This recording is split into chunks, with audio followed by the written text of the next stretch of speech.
Jak si tohle zapl, tak si rovnou do YouTube vyhledávače napiš Palči.cz 2018 a rovnou mi zmáčkni ten odběr, ať už mám 200. Takže zdarec indiáni.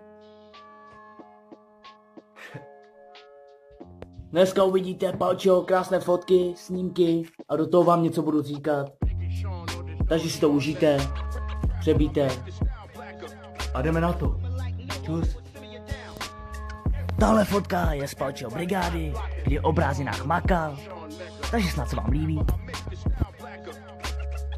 A jestli se ti líbí, tak hned jdi dolů a zmáčkni skurvený odběr a like na tohle zasraný video, jinak tě bude strašit tahle držka do konce života.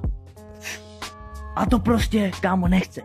Takže tam dej ten follow, odběr, vole, ať už jich mám 200 do píči, vole. Kurva. Jestli teda chceš, aby Palči na YouTube pokračoval a tvořil tady ty sračky. Ty píče, tady mám tu hlavu jak žalud. Jaj. Tak do píči, tohle je teda lepší. Dík držka. Na tomhle snímku jsem byl nalámaný jako pes. Takže to sněz.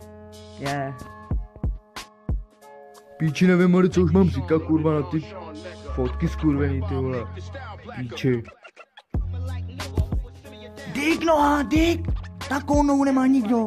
Píči. Takže ahoj, já jsem Vladimír Rajčan a tohle jsem já. Tohle jsem taky já, když jsem čuměl kokot do mobilu. Takže na mě nedělej machra, jinak fásneš. Juj, Palči, ten byl ale krásný. Zlatýho bludišťáka za to. Jebe, more, dík ta hlava, jak řípa. Moc uleťák jsem, ne? Kde to Palči byl? Jezdil na ledu? Jak drak? Takže už jenom tohle si zaslouží ten skurvený odběr a like. Jo?